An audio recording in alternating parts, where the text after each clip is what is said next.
Halo semuanya, balik lagi bareng kami berdua di Podcast Bermain Bola, tempat kita ngobrolin si kulit bundar sampai tuntas tas-tas.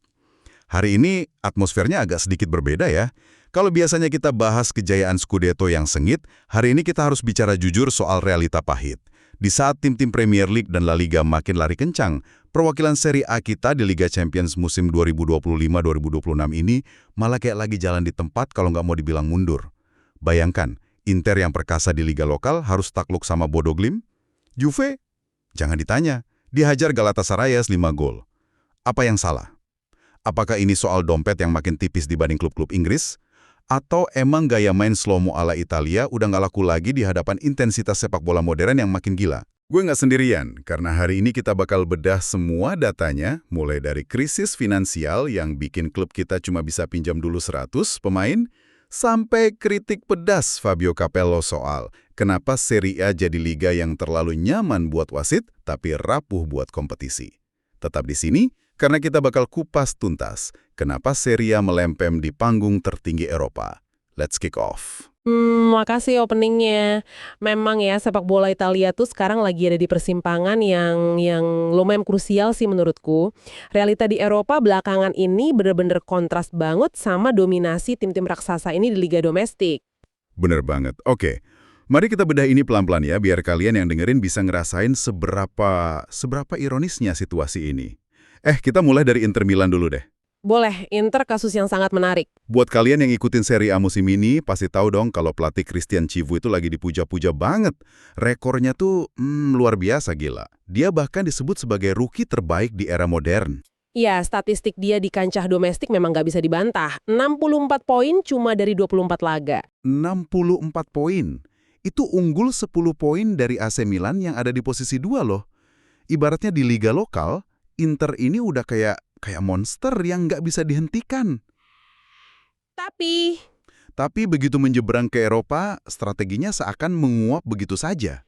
Nah, itu dia. Media kan sampai ngasih julukan sindrom Dr. Jekyll and Mr. Hyde buat Chivu. Tepat, karena kontrasnya terlalu ekstrim. Di Serie A dia jenius, tapi di Eropa, dia sudah menelan 5 kekalahan dari 10 laga pertamanya. Rasio kekalahan 50% untuk tim dengan skuad sekelas Inter itu jelas anomali. Dan puncaknya, yang bikin fans makin nyesek tuh pas pertandingan melawan Bodo Glimt kemarin. Bayangin aja, Inter kalah agregat 5-2 dari tim asal Norwegia. Secara historis, ini memang pukulan telak. Bodo Glimt nyetak sejarah loh. Jadi tim Norwegia pertama yang menang di fase gugur Liga Champions. Dan yang bikin gue geleng-geleng kepala, di leg penentuan itu statistik tembakannya jomplang banget. Inter nembak 30 kali, sementara Bodo cuma 7 kali. 30 banding 7. Tapi angka 30-7 itu sering menjebak. Dominasi tembakan tidak selalu berarti dominasi permainan. Kalau kita lihat polanya, Inter lebih banyak menembak dari posisi yang tidak ideal, karena pertahanan Bodo sangat rapat. Asal nendang gitu ya jadinya. Bisa dibilang begitu. Inter mendominasi penguasaan bola secara pasif, sementara intensitas dan transisi Bodo Glimt jauh lebih cerdas. Dan jangan lupa, tragedi itu juga diperparah oleh kesalahan individu. Oh iya, blunder Manuel Akanji. Itu fatal banget sih. Niatnya ngasih umpan pendek, malah direbut dan berujung gol dari Jens Peter Hauge. Ironisnya, Hauge ini mantan pemain AC Milan kan? Betul sekali. Kesalahan fatal di bawah tekanan intensitas tinggi. Dan masalah kebingungan taktis dan fisik ini nyatanya nggak cuma menimpa Inter. Juventus di bawah Luciano Spalletti juga mengalami nasib serupa. Wah, kalau Juve sih ceritanya udah kayak nonton film thriller yang endingnya bikin nangis darah. Pas di Turki mereka udah dihancurkan 5 gol sama Galatasaray. Terus di leg kedua mereka nyaris banget bikin keajaiban. Laga leg kedua itu memang luar biasa emosional. Spalletti benar-benar memeras keringat skuadnya. Apalagi mereka harus bermain dengan 10 orang karena Lloyd Kelly terkena kartu merah. Main 10 orang di level Eropa tuh ibarat bunuh diri nggak sih? Sangat sulit, tapi daya juang mereka luar biasa. Mereka entah bagaimana berhasil menyamakan agregat menjadi 5-5. Gol dari Locatelli, lalu Gatti, dan terakhir McKennie. Itu momentum yang luar biasa. Stadion pasti udah pecah banget tuh pas 5-5. Tapi ya emang sepak bola sekejam itu, di babak perpanjangan waktu, bensin pemain Juve udah habis. Victor Osimhen akhirnya nyetak gol, disusul sama Baris Yilmaz. Selesai deh, kalah 3-2 di laga itu dan kalah agregat 7-5. Secara fisik, 10 orang melawan kesebelasan penuh di babak perpanjangan waktu itu mustahil dipertahankan. Dan kalau kita tarik benang merah dari kegagalan Inter dan Juventus ini, ada satu fakta brutal dari laporan Goal.com. Fakta apa tuh? Ini adalah ancaman nyata absennya wakil Italia di babak 16 besar untuk pertama kalinya sejak musim 1987-1988. Tunggu, 87-88. Itu kan zamannya Diogo Maradona masih main di Napoli. Benar. Ini bukan sekedar kebetulan lagi. Ini alarm tanda bahaya yang sangat keras untuk seluruh ekosistem liga. Nah, di sini letak menariknya. Kenapa tiba-tiba tim Italia kelihatan rapuh banget fisiknya pas main di Eropa? Kemarin Fabio Capello ngasih kritik yang tajam banget soal ini. Ya, komentar Capello soal gaya press and run ya. Betul. Dia bilang tim Italia tuh nggak terbiasa main dengan intensitas lari kencang tanpa henti. Dan dia nyindir keras soal kebiasaan di Serie A. Katanya, di Italia tuh telinga tersentuh sedikit aja, pemain langsung jatuh berguling-guling. Memang terdengar sinis. Tapi analisis Capello itu mengenai inti masalahnya. Di Serie A, wasit terlalu mudah meniup peluit untuk pelanggaran ringan. Jadinya pertandingan keseringan berhenti ya. Tepat. Akibatnya, pemain secara mental dan fisik menjadi terlalu nyaman. Mereka tidak dilatih untuk terus berlari dan mengambil keputusan di bawah tekanan konstan selama 90 menit penuh. Jadi pas ketemu tim Eropa yang wasitnya lebih cuek, mereka kaget. Lawan udah lari bawa bola, pemain kita malah nungguin peluit wasit. Jurnalis Claudio Ranieri juga pernah membahas hal serupa. Dia bilang, secara materi latihan, intensitas di Italia dan Inggris itu sama kerasnya. Oh ya, berarti bukan latihannya yang santai dong? Bukan. Bedanya, di Inggris pemain bisa dan terbiasa mempertahankan intensitas tinggi tersebut di sepanjang pertandingan resmi. Di Italia, karena ritmenya sering terputus oleh peluit wasit, memori otot pemain terbiasa mendapat jeda untuk bernapas. Masuk akal banget sih. Tapi, ya meski ini masalah teknis yang jelas banget, pembelaan dari klub kadang malah bikin kocak. Ingat nggak apa kata CEO Inter, BP Marotta, abis kalah dari Bodo Glimt? Soal lapangan rumput sintetis? Iya, dia nyalain lapangan sintetis jadulnya Bodo. Katanya bikin sepatu pemain gak gigit jadi larinya lambat. Maksud gue, ayolah. Klub sekelas Inter Milan kalah gara-gara rumput buatan. Pernyataan Marotta itu memang terkesan mencari kambing hitam. Bermain di rumput sintetis memang berbeda pantulannya. Tapi perlu diingat, Bodo Glimt mengalahkan raksasa lain di lapangan yang sama tanpa masalah berarti. Namun di balik alasan lapangan, kita harus melihat realita finansial yang lebih besar. Nah, bener. Krisis dompet. Kalau soal adu taktik, pelatih Italia mungkin masih ibarat pecatur ulung. Tapi kalau udah ngomongin daya beli, Serie A sekarang kayak cuma bisa gigit jari. Gue dapat data dari Transfermarkt nih. Angkanya pasti sangat timpang. Timpang banget. Premier League ngabisin total 4,05 miliar euro buat transfer. Kalian tebak Serie A berapa? Cuma 1,44 miliar euro. Ketimpangan yang masif.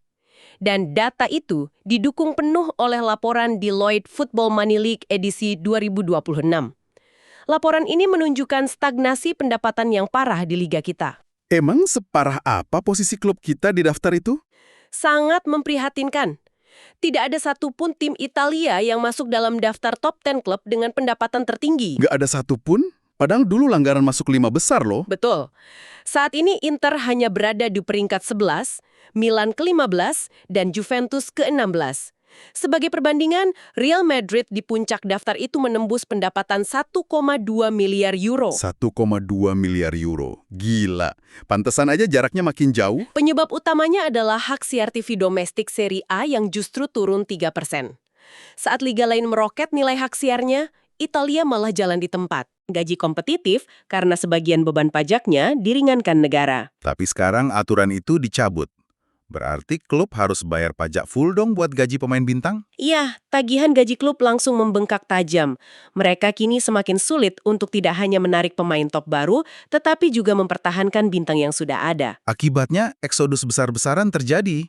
Kalian lihat aja, Matteo Retegui milih pindah ke Arab Saudi buat gabung Al-Qadsiya.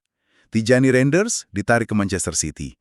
Terus ada Mola Lukman ditarik Atletico Madrid. Dan yang membuat krisis ini semakin terasa adalah kegagalan sistem akademi lokal kita. Jurnalis Julian Lauren sempat bahas ini kan, akademi kita gagal nutupin celah eksodus ini. Pemain muda kita dinilai terlalu kaku secara taktik dan kurang kebebasan teknis dibanding akademi modern lain. Tepat sekali. Jadi klub-klub ini terjepit dari dua sisi. Uang untuk belanja bintang tidak ada dan pasokan bakat dari akademi sendiri sedang macet. Jadi, apa makna dari semua ini? Apa yang harus dilakukan klub Italia biar gak makin tenggelam? Jawabannya ternyata bukan sekedar ganti pelatih, tapi stadion baru. Ini adalah solusi infrastruktur yang sangat krusial. Laporan dari Football Benchmark memperlihatkan pergerakan positif soal ini. Dewan Kota Milan pada bulan September 2025 akhirnya menyetujui penjualan lahan San Siro seharga 197 juta euro. Nah, kenapa urusan stadion ini penting banget buat nambah duit? Mereka hanya mendapat sekitar 74-82 juta euro. Padahal Real Madrid bisa dapat 250 juta euro ya dari matchday doang. Betul.